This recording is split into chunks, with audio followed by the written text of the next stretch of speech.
숫자로 여론을 읽고 데이터로 민심을 읽는 시간이죠. 휴먼앤데이터의 이은영 소장, 한국인사이트연구소의 전민기 팀장, 어서 오세요. 네, 안녕하세요. 이은영 소장 가져온 숫자. 네, 저는 오늘 4.6% 갖고 왔는데요. 4.6%? 예, 최근 대선 주자 지지도 조사가 여러 군데서 있었는데요. 그 이낙연, 이 부동의 1위를 차지하고 있는 이낙연 후보와 이재명 지사, 계속 2위를 달렸던 이재명 지사의 격차가 가장 좁혀진 걸로 나타난 조사가 있었습니다. 그렇죠. 격차가 4.6%포인트인데요. 이게 오차 범위 이내의 격차거든요. 그렇죠. 그래서 지난 YTN이 리얼미터에게 의뢰해서 지난 17일 날 1000명 대상으로 조사한 결과인데요. 표본 오차는 95% 신뢰 수준에서 플러스 마이너스 3.1%포인트입니다.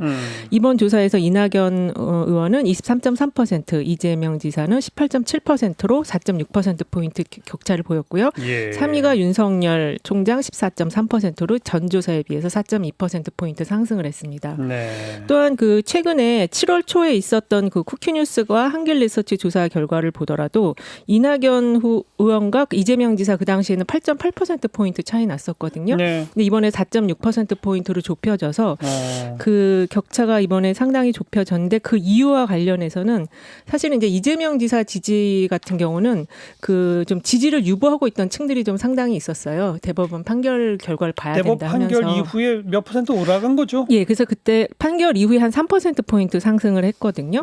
그리고 이제 이낙연 후보 그 지지를 보면은, 리얼미터 조사 기준으로 보면은 4월 말에서 5월 말 때 6%포인트가 하락을 했어요. 4월 말에 얼마였어요? 4월 말에 40.2라고 여기 40점, 나오네요. 예, 그렇게 나왔었는데. 5월 말에 34.3. 네, 그렇게. 6월 말에 했고. 30.8. 네.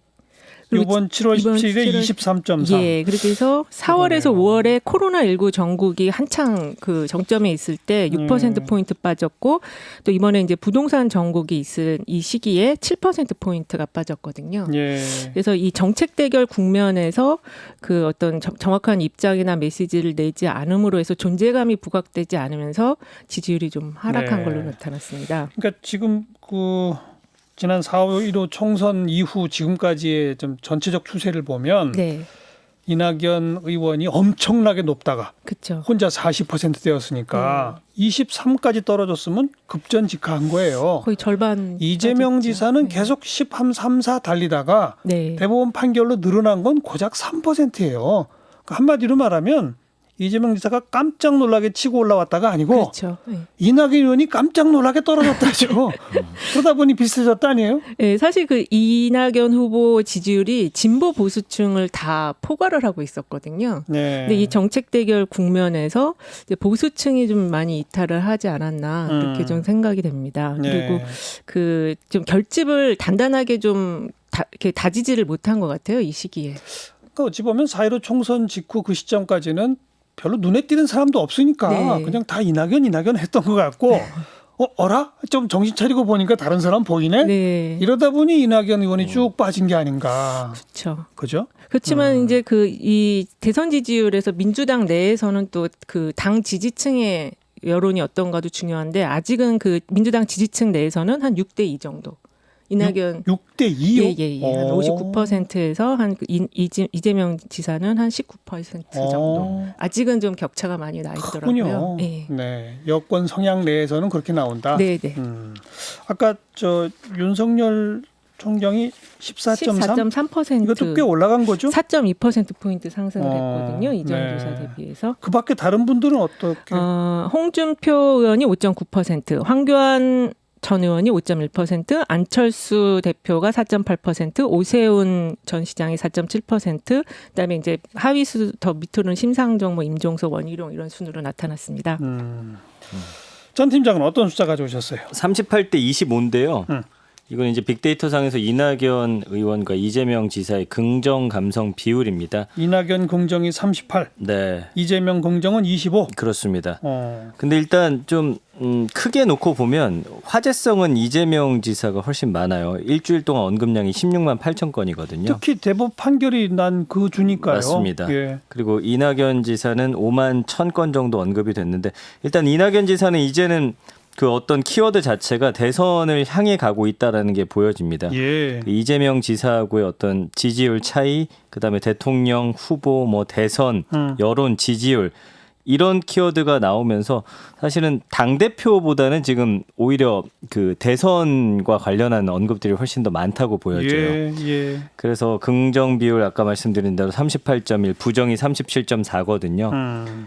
그러니까 그래도 긍정이 상당히 높은 거죠. 그럼요. 정치인치고는 그죠? 그리고 긍정이 부정보다 높은 정치인이 그렇게 많지가 거의 않거든요. 없으니까요. 네, 그래서 예. 긍정도 보면 뭐 찬양하다, 지지하다, 정의롭다, 좋다, 잘하다, 선호하다, 추천하다 이 개인에 대한 이야기들 많고요. 예. 부정은 뭐 우유부단하다, 언플, 굼뜨다 이런 단어가 좀 눈에 띄더라고요. 예. 이게 좀 신중한 것을 좀 지극히 신중하다라는 쪽으로 좀 표현하고 있는 것 같고요. 예. 이재명 지사 같은 경우는 말씀해 주신 대로 대법원 판결과 관련된 키워드들이 상위를 장악하고 있고요. 판결, 대법원, 무죄 뭐 다 그러네요. 그렇습니다. 1, 2, 3등이. 그 이후에 이제 대선 후보로서의 면모를 드러내는 키워드들이거든요. 긍부정은요?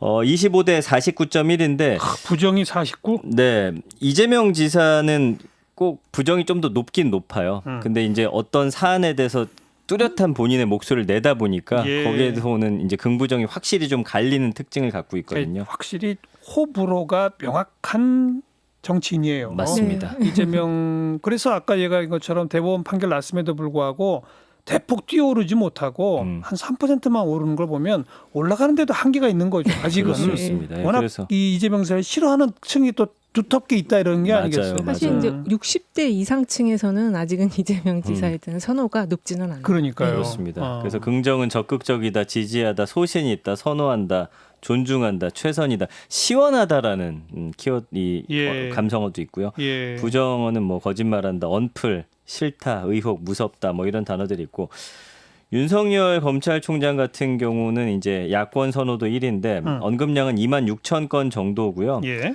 지금 인터넷 상에서는 대선과 관련해서는 사실은 좀 많이 언급되는 편은 아닙니다. 아니죠? 예. 9위에 총선 있고 10위에 대통령 뭐 요 정도니까 사실은 지금 검경 수사 관련해서 채널 그렇죠. A 여기에 그렇죠. 대한 예. 좀 포커스가 맞춰지고 있고요. 긍부정은요? 20.2대 54.5거든요. 부정이 훨씬 높네요. 그렇습니다. 그래도 긍정에 보면 강직하다라는 표현이 계속해서 나오고 있어요. 그리고 부정은 뭐 혐의, 자충수, 뭐 눈치 없다 이런 키워드들로 표현이 되고 있습니다. 네. 지금 너무 빠르게들 기사 제목을 쓰는 것 같아요. 네. 언론들이 뭐 이재명, 이낙연 맹추격, 대세론 이낙연, 추격자 이재명, 뭐 이런 등등의 그 막 붙이는데 이게 이제 이번에 4.6 차이 나니까 이렇게 쓰는 거 아니에요? 네. 맞습니다. 참 그냥 뭐 기사들도 대충 막 쓰는 것 같아요. 지금 아무래도 이제 너무 한 명이 독주하는 것보다는 재미가 있어 두 명이 생기니까. 경쟁하는 게 더 네. 재밌으니까요. 그나저나 예. 우리 지난 방송에서 이제 문재인 대통령 긍정 평가, 부정 평가가 아마 다음 주쯤에는 데드 크로스 엇갈릴 거다라고 했잖아요. 네. 실제 그렇게 됐죠? 예, YTN과 리얼미터 조사 결과를 보면 지난 13일에서 17일 유권자 2,516명 대상으로 실시한 조사에서 긍정 평가가 44.8%, 부정 평가가 51.0%로 부정 평가가 더 높게 나타났습니다. 그러니까요. 예, 부정 평가는 전주보다 4.5% 포인트 올랐고요. 예. 그 긍정 평가는 3.9% 포인트 내렸습니다. 예. 그래서 이게 지금 나타난 게 어쨌든 그 30대 그 당시에는 박원순 시장 사망 사건이 여론에 반영되지 않아서 이번 조사 결과를 보면은 30대와 여성 지지층에서 하락폭이 컸거든요. 그게 이제 그 박원순 시장 사건이 반영된 거죠. 네, 반영돼서 나왔기 때문에 이제 예. 데드 크로스가 일어난 거고요. 특히 예. 그 30대가 14.4% 포인트가 빠졌어요. 어이구. 그래서 사실은 그 대통령 지지율을 가장 탄탄한 지지층이었는데 이렇게 많이 빠진 걸 보면 이 부동산 문제 그리고 최근에는 이 수돗물 유충과 관련한 것도 그것도 영향을 있죠. 또 미칠 수가 있을 것 같습니다. 예, 예. 이게 긍부정이 이게 엇갈리었던 게 작년 조국 사태 때 이후에 없었던 일 네, 아니에요? 없었고 계속 긍정이 리드를 하고 있었는데 예. 이제 이번에 좀 반대가 된 거죠. 예. 이제 빅데이터 상에서는 제가 볼 때 그 코로나가 일주일 동안 언급량 1위를 한 4개월 정도 차지했는데 지난주에 처음으로 박원순 시장이 역전을 했어요. 그러니까 인터넷 안에서는 사실 이 사안에 대해서 굉장히 좀 많이 뜨겁다는 얘기죠. 뜨겁다라고 볼 수가 있고 그러다 보니까 이제 30대 여성 지지율 많이 떨어졌다고 지금 이야기 그렇죠. 나오고 있잖아요. 네. 이 부분에 대한 좀 어떤 당 차원의 대책이라고 할까요? 아니면 어떤 이거를 좀 이렇게 정리할 수 있는 뭔가 발언이나 대책이 좀 시급하다라는 게 빅데이터 상에서는 좀 일처지고 있습니다. 이미 근데 실기한 거 아니에요? 늦긴 늦은 것 같아요. 예. 그렇죠? 이미 저질러질 일은 다 저질러져 버린 것 같아요. 그래도 어쨌든 매듭은 져야 되지 않을까 싶은데요. 예. 자, 다음 네, 제가 가져온 숫자는요. 10명 중 6명입니다. 그건 뭐예요? 최근에 이제 그린벨트 해제를 둘러싸고 당정 청간에 그 불협화음이 계속 일어났는데요. 네. 이제 오늘 당청이 매듭을 짓긴 했지만 그린벨트 해제와 관련해서 반대 그러니까는 그린벨트 해제가 불필요하다라는 의견이 61% 정도 나타났습니다. 네, 네. 그래서 아직은 집이 10명 중 6명은 예, 6명. 해제해서 안 된다. 네, 네. 언제 조사된 거예요? 어디서? 이게 20일 날 리얼미터가 더 YTN 더 뉴스 의뢰로 17일 날 전국에 만 18세 이상 성인 남녀 1,000명을 대상으로 조사가 되었고요. 표본 오차는 95% 신뢰 수준에서 플러스 마이너스 3.1% 포인트입니다. 예. 그래서 그린벨트 해제가 불필요하다라는 의견이 60.4%로 절반을 넘겼고요. 예. 그다음에 주택 공급을 위해서 필요하다라는 의견은 26.5%에 불과해서 예. 지금 집이 필요하다라는 의견이 많지만 그래도 그린벨트까지 안 된다. 해제해서 할 필요는 없다라는 의견이 높았던 것 거주 같습니다. 지역별로 보면 어땠어요? 이게 이제 서울하고 경기도에서 그린벨트가 사실 이제 서울 쪽을 푸는 걸로 얘기가 많이 됐었기 때문에 서울에서는 찬성하는 비율이 높지 않을까 했는데 역시 불필요하다는 의견이 62%, 경기도도 한 63% 정도 나타나서 예. 그린벨트가 미래를 위해서 남겨놔야 될 자산이라는 거에 다 공감하는 것으로 나타났습니다. 빅데이터 상에서는 그린벨트 반응이 어때요? 네, 7월 1일 이후 언급량이 6만 3천 건이니까 언급량도 상당히 많고요. 그 긍부정 비율 보면 27.5 대 42.2예요. 부정 감성어 1위가 반대하다거든요. 그러니까 그린벨트 좀 해제 반대하는 목소리가 좀 더 많은 것 같고요. 예. 근데 뭐 그런 의견들이 있더라고요. 현재 그 집이 부족한 게 아니다라는 의견이 SNS에 좀 있어요. 그러니까 지금도 집은 충분한데 다만 다주택자가 몇몇이 문제다. 그렇죠. 그런 의견들이 조금 더 목소리가 많이 살고 싶은 올라오더라고요. 곳에 있는 집이 부족하다. 그렇죠. 이런 예, 얘기죠. 예. 그래서 어쨌든 연관어도 보면은 지금 서울 요건 재밌는 게 그린벨트 관련해서 인물들의 연관? 많이 연관어가 많아요. 그러네요. 왜냐면은 이제는 그 당을 떠나서 정치인으로서 한 개인이 어떤 사안에 대해서 언급하는 어떤 거. 이야기를 예. 하고 있느냐를 예. 좀 중시해서 보고 있기 때문에 국회의원분들은 이제는 사안이 터졌을 때 본인의 소신을 좀 잘 정리해서 맞아요. 이야기할 필요가 있다고 보입니다. 최근에 행정수도 다시 공론화되는데 행정수도 관련 여론조사는 최근 건 없죠? 최근 건 없고 2017년에 그 국회 도서관과 한국리서치가 한 조사가 있었어요. 그때 이제 찬성 비율이 국민의 경우는 49.9 한 50% 정도, 반대가 44.8% 정도.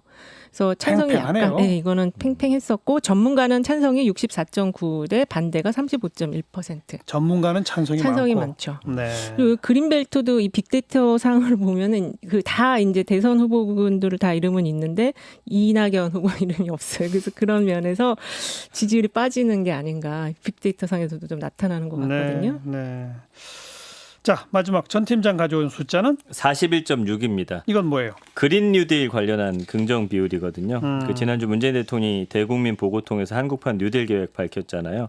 그때 이제 그린벨트 논쟁이 한창일 때 일각에서 그린 뉴딜 한다면서 그린벨트 해제라는 게 말도 안 된다 이런 지적도 그랬죠. 있었는데 예. 결국 문 대통령이 미래 세대 위해서 보존한다 밝히면서 좀 이번 그런 지적은 일단락이 됐습니다. 근데 그린 뉴딜의 긍정이 41, 네. 41.6, 부정은요? 16점인데요. 부정은 16점이. 이건 좀 긍정이 훨씬 높군요. 그렇긴 한데 좀 깊이 들여다봐야 할 게 5월 1일부터 언급량이 한 1,400건밖에 안 돼요. 아유, 거의 관심이 없군요. 언급량도 낮고 이게 어. 정확히 무엇인지도 잘 모르고 그리고 이걸 통해서 어쨌든 뭐 기사라든지 이런 게 어떤 가고자 하는 방향이기 때문에 이게 좀 예. 긍정적일 수밖에 없는 거예요. 예. 그리고 이 사안에 예. 대해서 뭔가 좀 비판을 하기에는 아직 그린 뉴딜이라는 것이 어떤 건지 정확히 지금 머릿속에 예. 개념 정립이 좀 안 됐다라고 좀 봐야 될 것 같습니다. 네. 이게 예전에도 그 이명박 정부 때도 녹색 경제라는 게 그렇죠. 있었잖아요. 그때도 사실 긍정 평가가 많았었거든요. 녹색 네. 경제에서 녹색이나 그린은 이제 이미지적 효과가 큰 거 같아요. 제가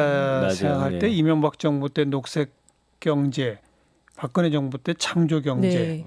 뭐 문재인 정부의 그린 뉴딜. 제가 이렇게 쭉 함께 비슷한 레벨로 놓고 얘기하면은 네. 새 정부 인사들이 다 싫어할지 모르겠지만 네.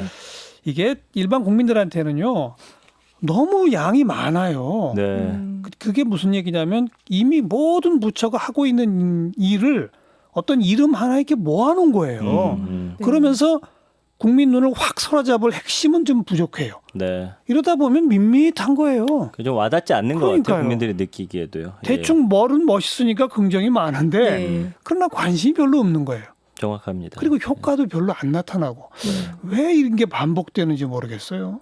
그래도 이제 좀 홍보를 하기 위해서는 단순화시키는 물론 게 뭐 그런데 네. 이름을 그린 뉴딜로 붙였다고 해서 단순화된 게 아니거든요. 그렇죠. 그 중에 국민 눈에 단순하게 하나가 탁 와야 되는데 그렇죠. 그건 없어요. 네. 모든 부처 일을 다 늘어놨기 때문에. 총론은 맞습니다. 있지만 강론이 없는 그런 모양새인 것 같아요. 그래서 그린 뉴딜에 대한 언급량도 많지 않고 뭐 이런 상황이라고 보셔야 될 것 같습니다.